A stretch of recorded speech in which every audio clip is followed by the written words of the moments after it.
El Antiguo Testamento está lleno de enseñanzas y de profecías directas e indirectamente acerca de el Mesías como Salvador. Todos los comentaristas bíblicos están incluso de acuerdo en cuanto al primer anuncio que aparece al principio de las Escrituras. Lo vamos a ver más adelante, pero me refiero a Génesis capítulo 3, en los primeros versículos, especialmente el versículo 15, donde hay, yo diría, es el primer anuncio de las buenas nuevas de salvación. Es decir, en cuanto a la esperanza redentora de Dios para el hombre, allí ya tenemos esta promesa. Dios reveló acerca de la serpiente, es decir, Satanás, que sería golpeada duramente en la cabeza, lo cual es una referencia a la obra de Jesucristo en la cruz del Calvario. Así que en cuanto el hombre cayó en pecado, allí mismo Dios habló de su plan redentor. Sin embargo, es en el libro del profeta Isaías cuando nos damos cuenta o vemos que abunda este asunto o esta profecía, sobre todo en cuanto, o el énfasis que hace, en cuanto a ese ministerio de humillación. En una ocasión un pastor se enfrentó a un judío que no creía que Jesucristo era el Mesías, lo cual no es muy difícil encontrar, ¿verdad? Aunque sí hay judíos convertidos, pero bueno, esto es en sentido general, no creen que Cristo es el Mesías. Y ni creía que el Antiguo Testamento presentaba a ese Mesías, a ese Jesucristo, en la forma que nosotros lo entendemos. Y el pastor pudo decir de memoria o recitar de memoria Isaías 53, que vamos a mirar en esta mañana. Y al terminar preguntó de quién se trataba la lectura en esta lectura sin decirle la cita bíblica, ¿no? Y el hombre dijo, obviamente me estás hablando de Jesucristo, a quienes ustedes enseñan según ese Nuevo Testamento de los cristianos. Y el hombre dijo, bueno, pero ¿de verdad usted, de qué parte de la Biblia usted me está diciendo que está esto? Dice, sí, del Nuevo Testamento que ustedes enseñan. Y el hombre le dice, el pastor le responde diciendo, he citado a Isaías 53. El hombre quedó atónito, se quedó boca abierta sin una respuesta. Y hermano, es uno de los pasajes más destacados en el Antiguo Testamento en cuanto a la venida del Mesías al mundo y en la forma en que lo expresa en cuanto al sacrificio de Cristo. Así que el profeta Isaías estaba enfatizando en el cruento sufrimiento de ese Mesías, lo cual algo que ellos no podían aceptar o entender o no lo entendían, iba a venir, iba a ser humillado, iba a sufrir. Bueno, los intérpretes judíos no entendieron realmente esa porción en cuanto al Mesías, es la razón por qué no lo aceptan como Mesías, ¿no? Pero cuando leemos el libro de Hechos, o sea, ya en el Nuevo Testamento, en el capítulo 8, y yo sé que hay un poco de información, que es bueno que entendamos y comprendamos estas cosas, ¿no? Allí se menciona al evangelista Felipe, ¿lo recuerdan? El evangelista Felipe que comparte la palabra de Dios con un eunuco etíope, venía de Etiopía.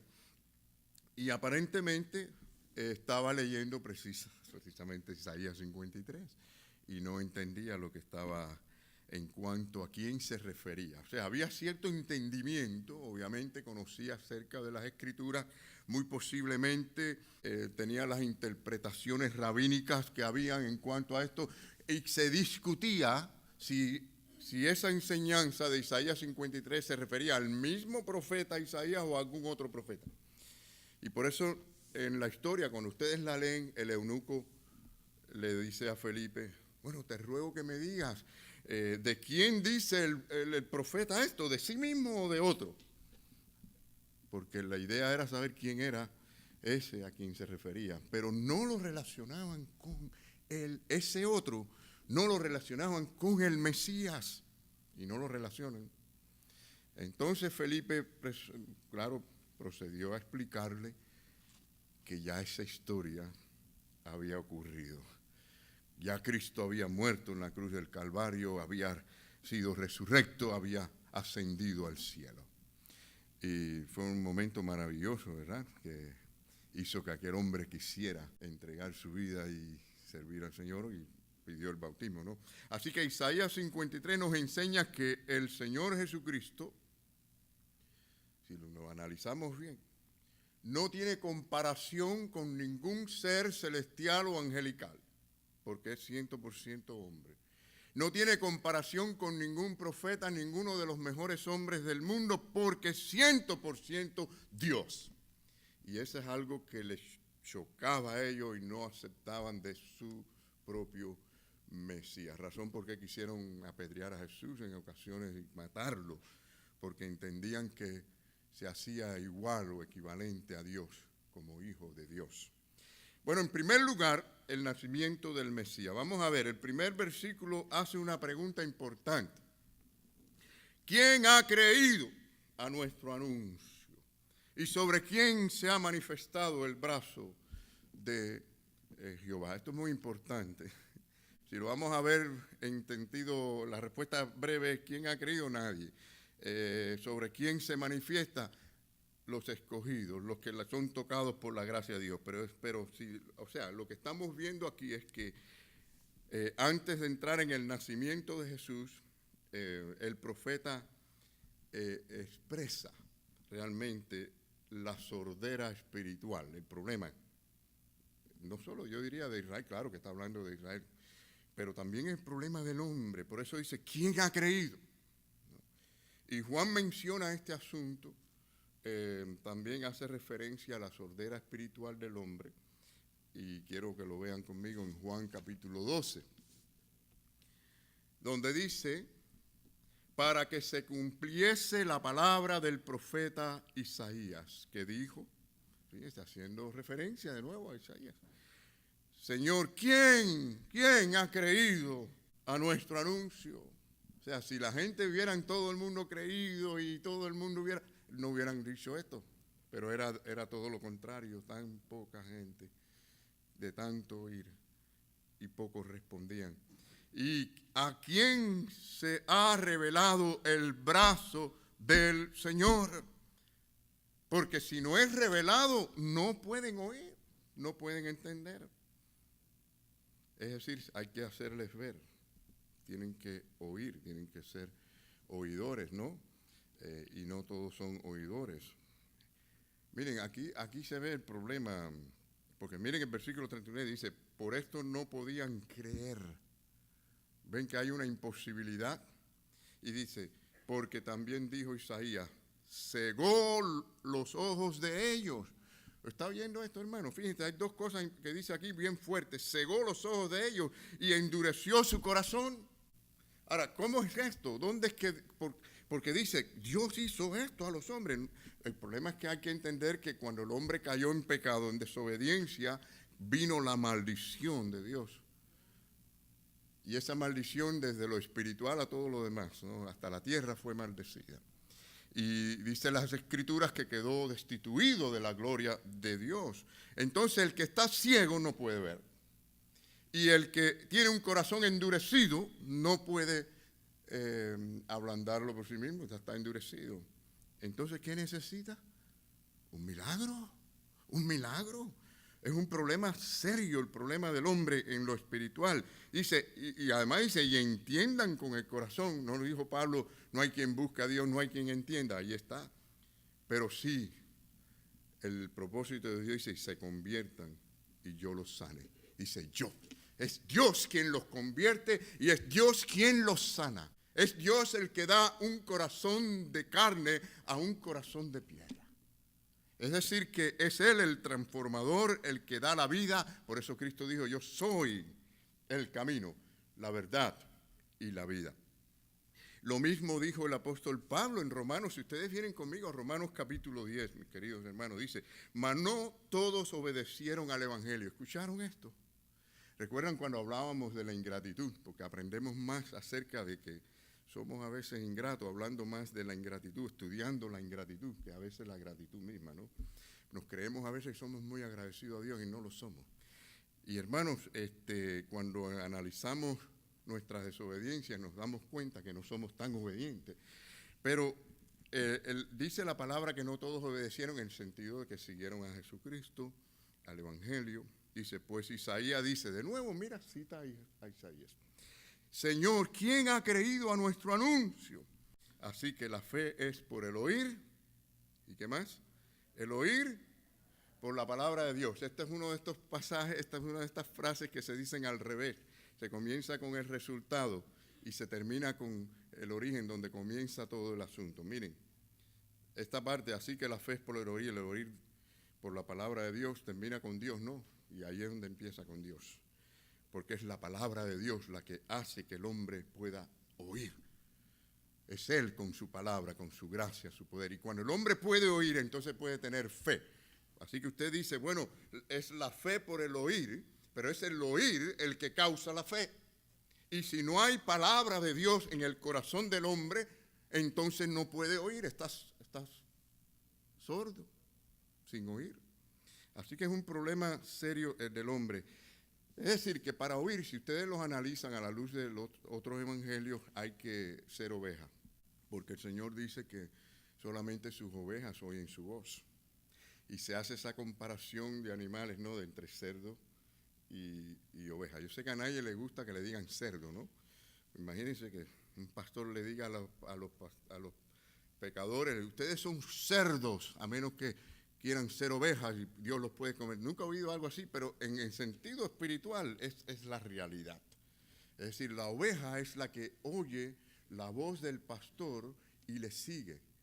Al cerdo, el dueño, el que le echa la comida, el que lo atiende, el que le da todo lo que tiene que darle, le puede hablar todo lo que quiera. El cerdo sigue en su asunto ahí, él no le hace caso a nadie. Pero la oveja sí es la que oye y es la que sigue la voz del pastor. Entonces tenemos que ser oveja, tenemos que oír. Y dice la palabra que no hay quien oiga. Y por esto, hermanos, yo les digo que tenemos que ser bíblicos en cuanto a la doctrina de la gracia, en cuanto a las verdades bíblicas, porque hay un evangelio superficial que se le dice a todo el mundo como que están bien espiritualmente, que el hombre tiene toda la fuerza, toda la habilidad para agarrar a Dios, buscar a Dios cuando Él quiera. Cuando la Biblia enseña todo lo contrario, cuán oscuro, cuán lleno de tinieblas es. Cuando la Biblia habla de que el hombre está podrido, el hombre está muerto. El mismo Cristo habló de sepulcros blanqueados, aquellos que eran los más espirituales en sus días. El hombre sin Dios en el corazón, mis queridos hermanos, créanme, es peor que una tumba. Es algo podrido, algo inservible, está sordo, está ciego. No busca a Dios, busca las cosas del mundo y Él es su propio Dios. Por eso es el que es necesario el milagro de la salvación. Hasta que no veamos que la salvación es un milagro, ni tan siquiera vamos a orar por los perdidos de esa manera. Comenzaremos a orar por los perdidos para que Dios se manifieste, haga un milagro y su gracia le toque, cuando entendamos que esa persona no puede oír, no puede entender a menos que Dios haga un milagro. Así que el asunto, volviendo a esta parte, el problema de que los judíos no entendían que este Jesucristo o este Mesías iba a ser uno que iba a sufrir, iba a ser es decir, uno que iba a dar su vida como cordero en la cruz, era el mayor problema, porque ellos no veían esto y a la vez no entendían tampoco su propia realidad espiritual. Así que vemos en parte que se expresa la frustración, porque en sí, en un sentido, es una frustración común entre los predicadores que predican las buenas nuevas. David y yo comentábamos de eso antes del culto. lo difícil que es predicar la verdad de Dios y que tan poca gente esté interesada en la verdad. Él me decía, bueno, pastor, comience a predicar el evangelio de prosperidad y usted verá que se le llena la iglesia. Y es cierto, hermanos, es cierto. Cuando el Señor Jesucristo empezó a dejar a un lado los milagros de repartir panes y peces y de hacer tantos milagros, el Señor Jesús se enfocó en la predicación, empezaron a irse la gente. Y se quedó solo en una ocasión y le dijo a los discípulos, ¿quieren irse ustedes también? Y entonces Pedro dijo, tú tienes palabras de vida, ¿a dónde iremos? Y es allí cuando verdaderamente el hombre entiende la grandeza de Jesucristo, quien es la misma palabra viva y eficaz de Dios encarnada. Es la que vive en nuestros corazones y nos hace ver las cosas de Dios. Así que, ¿quién realmente está oyendo? Sería la pregunta, ¿no? Bueno, vamos a movernos a Isaías 9:6. Saben que Isaías 53 y Isaías 9 también hablan mucho de Jesucristo, ¿no? Aunque Isaías 9 más del nacimiento. Dice, porque un niño nos es nacido, hijo nos es dado. Bueno, de acuerdo a las enseñanzas del Evangelio de Mateo, desde el primer capítulo, ¿no? Jesús nació de esa línea del rey David. Hay una conexión allí tremenda, por la familia davídica, ¿no? Y a través de su madre María y a través de su padre legal, decimos legal, ¿no? Para que no haya confusión, porque, es decir, Jesucristo fue engendrado por obra del Espíritu Santo. Tenemos que aclarar siempre esto. José no se había llegado a ella, no la había conocido en la manera íntima. Así que el origen del hombre es terrenal y el origen de Cristo es un origen realmente celestial. Y Juan lo aclara de esta manera. Juan es muy teológico, se dan cuenta que habla mucho. Es más, él comienza su primer capítulo con pura teología. Y en el capítulo 3, versículo 31 dice, el que de arriba viene, ¿es qué? Sobre todo. Estoy en Juan 3:31. El que de arriba viene está sobre todo. Es decir, Cristo no hubiera podido estar sobre todo lo creado si no viene de arriba. Y el que es de la tierra, como usted y yo somos, es ¿qué? Terrenal, no podemos subir a otro nivel. Y cosas terrenales habla. Pero el que viene del cielo es sobre todos. Así que del punto de vista celestial y eterno, el origen de Jesús no es en el pesebre de Belén, mis queridos hermanos. En el Nuevo Testamento, y mucho más todavía en el pensamiento de Juan y del apóstol Pablo, vemos a un Cristo eterno, un Cristo que es desde antes de la fundación del mundo, desde antes de todo lo creado. Ustedes se lean Colosenses para que ustedes vean cuán cristológico es y cuánto habla de esa eternidad de Jesús. Así que Cristo posee la eternidad porque Él es el eterno. Él da más bien eternidad a los creyentes y era antes de todo lo creado. Miren cómo comienza Juan en Juan 1:1. En el principio era el verbo, refiriéndose a esa palabra de acción de Dios que crea, Dios como creador, que hace las cosas, pero no solo las crea, sino las sostiene con ese poder de esa palabra. Y si Cristo es eso, y miren, y dice además, y el verbo era con Dios, estaba con Dios, pero a la vez dice, ese verbo era Dios. Allí vemos parte de la Trinidad, ¿no? Un concepto que no podemos olvidar. Muchas veces se compara a Jesucristo con los profetas, se compara a Jesucristo, con muchas cosas, pero nos olvidamos a veces que Cristo es el mismo Dios encarnado.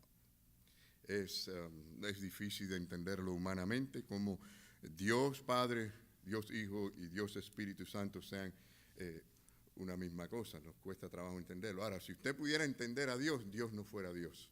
Pero Dios habla acerca de Él mismo en su palabra, ¿no? Y bueno, en el sentido de tiempo y espacio y del cumplimiento de los planes de Dios, vino el nacimiento virginal de Jesús. Y esta doctrina es importante porque hay que decir que María era virgen cuando dio a luz a Jesús. Y vemos en la genealogía paterna de Jesús, según Mateo, o sea, se menciona allí solo a los hombres. O sea, los hombres que engendraron y los hijos que fueron engendrados, los hombres varones. No se contaba regularmente a las mujeres, pero cuando llega a José, menciona a María. Era importante porque ella también era del linaje de David y fue obra del Espíritu Santo según la historia. Vamos a Isaías 7:14, porque no solamente Isaías 9, Isaías 53, también Isaías 7:14 dice, por tanto el Señor mismo os dará señal. He aquí que la Virgen concebirá y dará a luz un hijo y llamará su nombre, ¿cómo? Emmanuel. Y bueno, Emmanuel quiere decir ¿qué? Dios con nosotros, Dios con nosotros. Así que, ¿alguien se puede llamar así? ¿Algún profeta se llamó así? Nadie. Solamente Jesucristo es el mismo Dios con nosotros. Cuando usted dice, yo tengo a Cristo en mi corazón, ¿qué usted está diciendo? Usted tiene a Dios en su corazón, ¿no? Así que, hermanos, es una doctrina importante que debemos siempre tener en cuenta. Así que, y la palabra virgen es muy importante, no voy a entrar en los detalles, las palabras hebreas y griegas que tenemos acá, pero sí hace este énfasis, que es una palabra que se usaba para decir doncella o mujer joven, es decir, una mujer de edad temprana que no había conocido varón alguno. Y esto es muy, muy importante, de manera que se entienda que Jesucristo es divino. Así que el que nació hace más de 2000 años fue realmente algo extraordinario, fue obra del Espíritu de Dios. Vengan conmigo ahora a Mateos 1:18. Mateos 1:18. Dice, el nacimiento de Jesucristo fue así, estando desposada María su madre con José, antes que se juntasen, se halló que había concebido, ¿de quién? Del Espíritu Santo. Tenemos claro en eso, muy claro en eso. Bueno, tal fue así, que al principio José intentó dejarla secretamente porque él no podía entender ese asunto.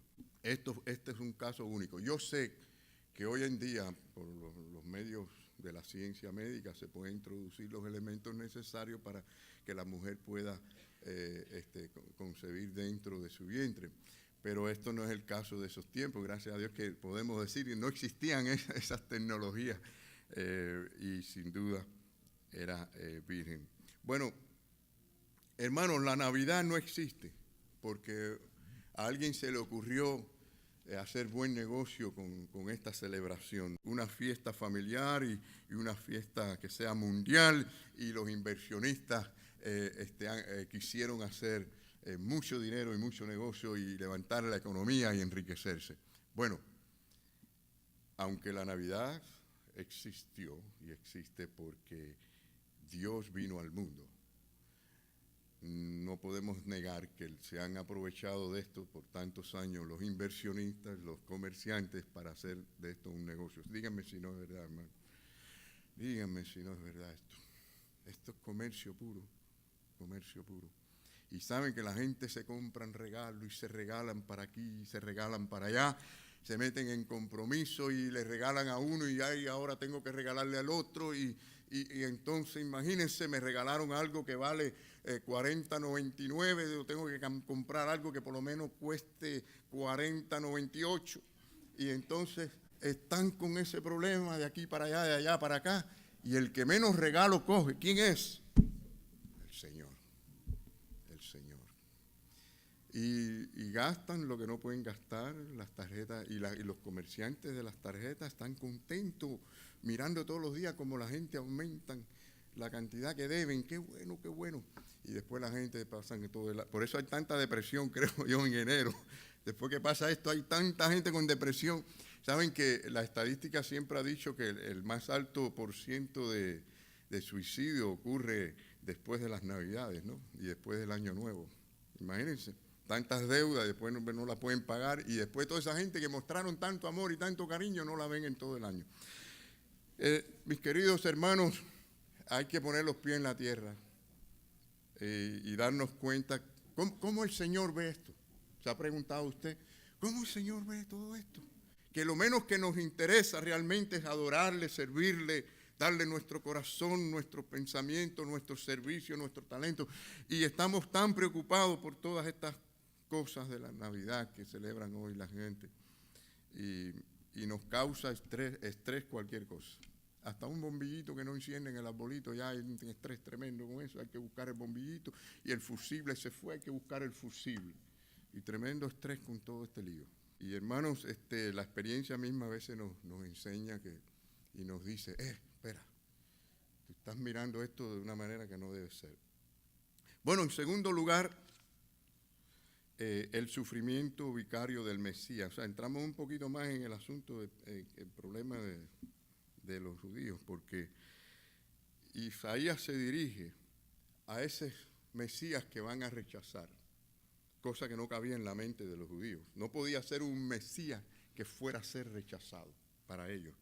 Miren el versículo 2, dice, sin atractivo. ¿Usted vio eso? Mujeres, ¿qué cosa es un hombre sin atractivo para ustedes? Sin atractivo y sin hermosura le veremos. Bueno, hoy en día esa pregunta no sé cómo, porque hoy todo es físico, ¿no? Todo es físico. Pero cuando aquí habla de que sería sin atractivo y sin hermosura, y yo entiendo que algunos argumentan que también incluía la parte física. Bueno, no sé. Yo sé que tendría que lucir como un hombre del Medio Oriente, ¿no? A veces los ponen rubios de ojos azules, pero yo sé que Jesucristo no era de esa parte del mundo, sino era un judío.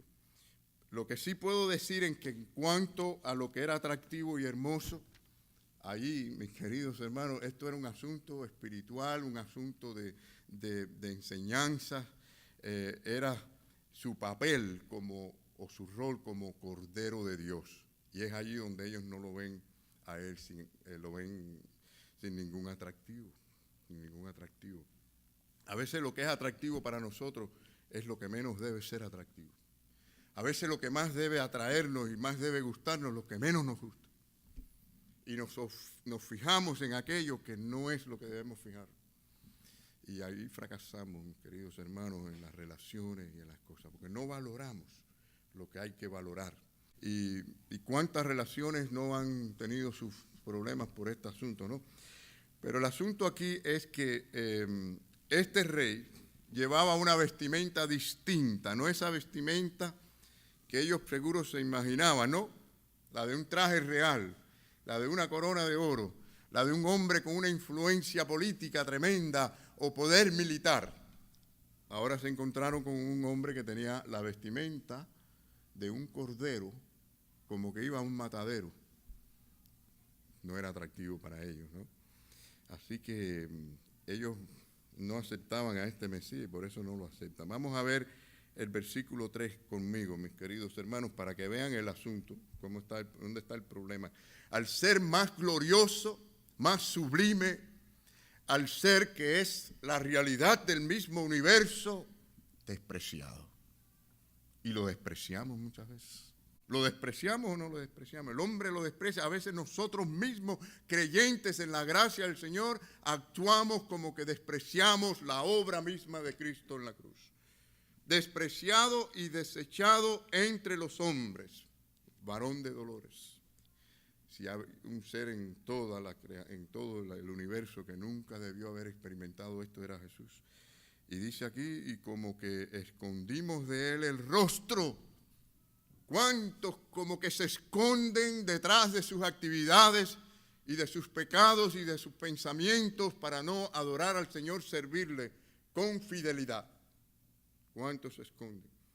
Fue menospreciados, porque hay quienes desprecian, pero hay quienes menosprecian y no lo estimamos. Hay quienes no estiman al Señor como debieran de estimarle.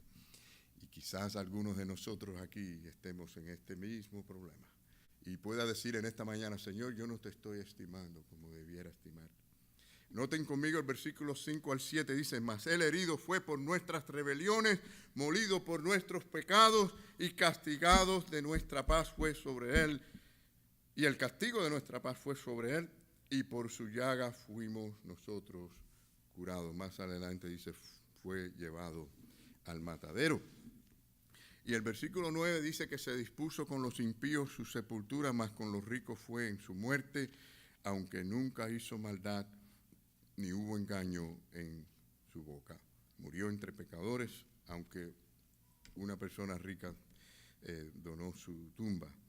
Pero fíjense que Dios había anticipado en la ley de Moisés que sin derramamiento de sangre no había remisión de pecado.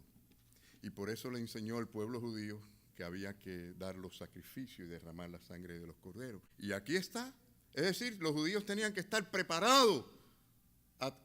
Tuvieron esa enseñanza por más de 1000 años o miles de años. Tuvieron la enseñanza del derramamiento de sangre. Yo diría desde Adán, cuando Dios los vistió con piel.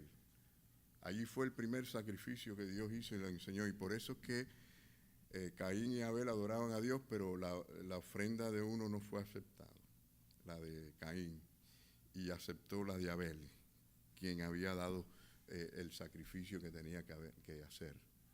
Tenía que haber derramamiento de sangre primero, hermanos, remisión de pecados. Así que nos quedamos pasmados al ver cómo no entendían este concepto. Ahora, ¿por qué vino el Señor? ¿Por qué vino a la cruz del Calvario? Bueno, tenemos que decir que todo comenzó con el amor, la misericordia y la gracia del Señor. Pero el Señor vio nuestra miseria espiritual, pero sí tuvo misericordia del pecador. Si no hubiera tenido misericordia, no hay salvación. No hay salvación. Lo que hubiera es condenación. Ahora, temo que muchos creyentes todavía piensen que ellos merecen la salvación. Hermanos, nadie merece salvación. Si miramos estos conceptos como la Biblia lo enseña, no merecemos ni respirar un segundo más. Merecemos condenación.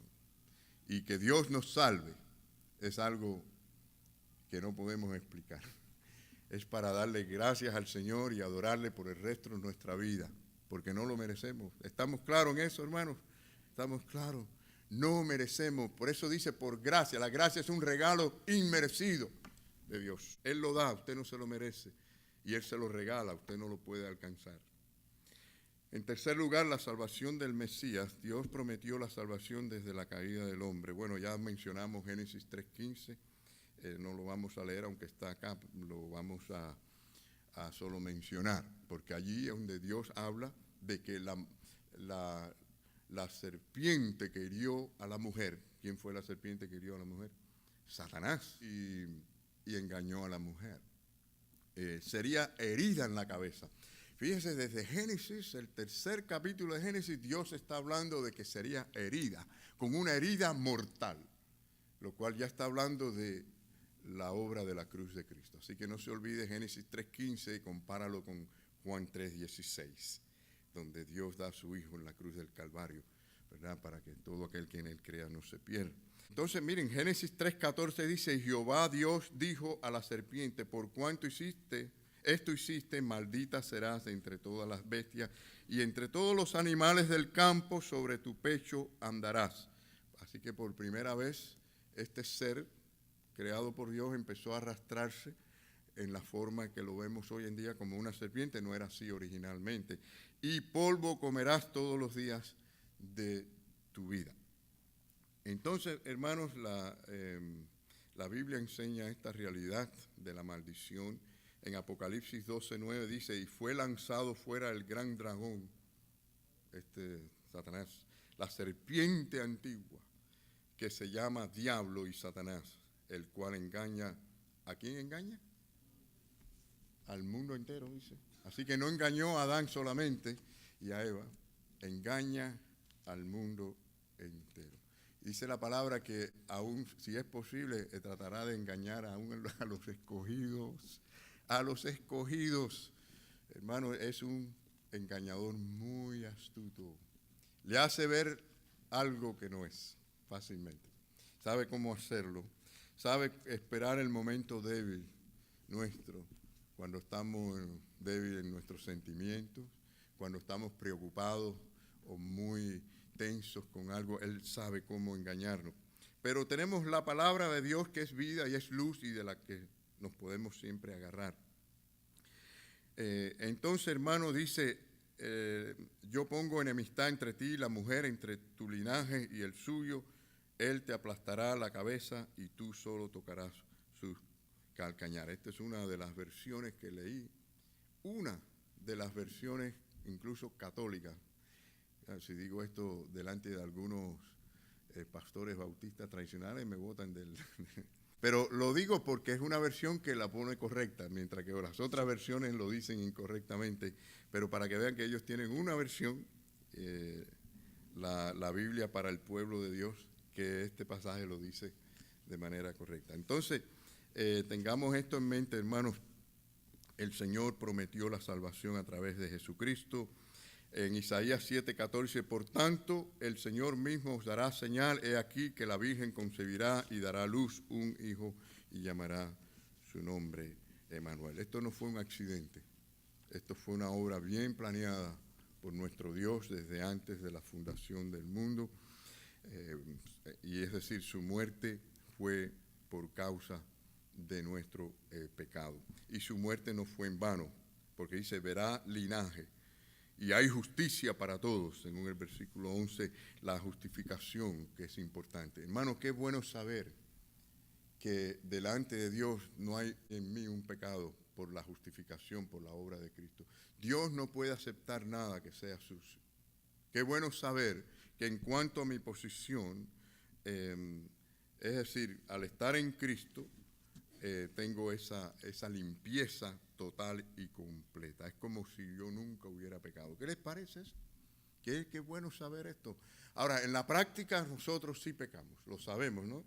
Y por eso nos enseña tanto la Biblia a arrepentirnos, a limpiarnos, para que podamos ser útiles en las manos de Dios y poder ser guiados por la voluntad de Dios, y para también las recompensas. La Biblia habla de recompensas en los cielos para los hijos de Dios. Haceos tesoros, ¿a dónde? En el cielo, no en la tierra. Así que todas estas cosas deben de tener un gran valor para nosotros. En número 4, el juicio del Mesías. Dice que con los fuertes repartirá despojos. Esta es la parte del otro lado de la moneda, ¿no? La parte fuerte del castigo para los que rechazan, desprecian el Evangelio o menosprecian el Evangelio. Y entonces, hermanos, entendamos la misma obra de Cristo en la cruz, que salva al pecador, también condena a los que no se arrepienten de sus pecados. Y habrá un infierno inevitable, señoras y señores, donde será el crujir de dientes por toda una eternidad. Así como en los días de Noé, que muchos no creyeron a los avisos, y la gente seguían viviendo la vida a su manera, y se burlaban diciendo, esto nunca va a pasar. Así mismo va a suceder cuando el Señor venga y hará juicio contra aquellos que verdaderamente no son de Él. Y así como el Señor les dijo a muchos allí en sus días, ustedes son hijos del diablo, refiriéndose a aquellos que no eran de Él. Y como también dijo en una ocasión, los que no son conmigo, contra mí es. Así también tendrán que oír muchos en ese día del gran juicio. Así que, hermanos, estas son cosas de gran valor e importante a reconocer en esta Navidad, porque mucha gente celebra la Navidad y no valoran estas cosas que tienen importancia. Desde que Cristo vino al mundo, y qué bonito que vino al mundo, pero desde que llegó al mundo llegó a sufrir en un pesebre. No hubo lugar para Él en el mesón. El desprecio y el rechazo lo comenzó a sentir desde su misma venida al mundo. Y así en su ministerio, como podemos ver en la historia, hasta la muerte de cruz. ¿Qué harás con Cristo en esta mañana? ¿Qué harás con el Señor en esta hora? Al pensar y meditar que Cristo es el verdadero Dios, el Mesías que vino a redimirnos y a cambiar nuestras vidas, ¿qué harás tú con Él? vendrás a Él y le dirás, Señor, he pecado contra el cielo, contra ti. Perdóname.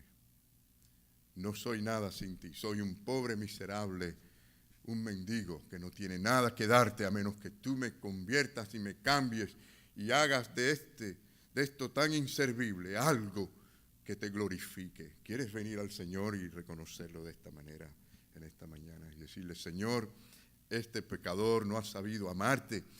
Enséñame, Señor, a amarte. Ese amor que tú puedes derramar en mi corazón. Hazlo para que yo te ame a ti por el resto de mi vida. ¿Quieres decirle así al Señor en esta mañana? Venga Cristo, ven ahora, porque como dice la palabra, hoy es el día de salvación. No sabemos del mañana. ¿Alguien sabe mañana cómo va a ser? ¿Quién sabe, hermano? Con tantas cosas que se están viendo hoy en día. Miren esa gente que estaban adorando a Dios en una iglesia, tan tranquilitos allí, y entró una persona y mató a 26, ¿verdad? Y creo que la congregación era más pequeña, era como de 50 y tantos miembros, así que se llevó a la mitad de la membresía, hermanos. Tremendo. ¿Ellos sabían eso? ¿Sabrá Dios lo que estaba pensando cada uno de ellos? No tenían una idea que iban a partir a la eternidad tan pronto. Nadie sabe. Yo venía manejando para acá esta mañana y creo que le contaba al hermano Carrillo que estaba un poco mal, sintiéndome, pensando en lo que mi esposa y yo vimos. Era una rastra de gasolina atravesada en la calle y un auto debajo de ella que le había cortado toda la parte de arriba, la mitad. Y aquello me comprimió porque ya yo me puedo imaginar lo que habrá pasado ahí, hermano. Qué terrible esto. Y tenemos que pensar, bueno, estas cosas nos pueden pasar en cualquier momento. Yo sé que debemos que mirar hacia adelante y decir, bueno, Señor, tú puedes venir en cualquier momento. Eso es cierto. La venida del Señor está cerca. Cuando yo veo cómo está la maldad en el mundo y las cosas que se están viendo, digo, Señor, tú debes estar por venir. Este mundo no aguanta más. Y aquellas cosas que ya las vemos como normales son tan abominables delante de ti, Señor. ¿Cuándo va a venir el Señor? Pronto puede venir. Pero a la vez pensamos, nosotros podemos partir de este mundo por enfermedades, por accidentes. Hermanos, estamos preparados, no perdamos el tiempo. Es mi responsabilidad como pastor decir, no perdamos el tiempo. No es en vano amar al Señor y servirle y seguirle y darle toda nuestra vida y nuestro corazón. ¿Has pensado en esto? Que la Navidad sea un verdadero regalo para cada uno de nosotros y para nuestro Señor. Que el Señor nos bendiga a todos.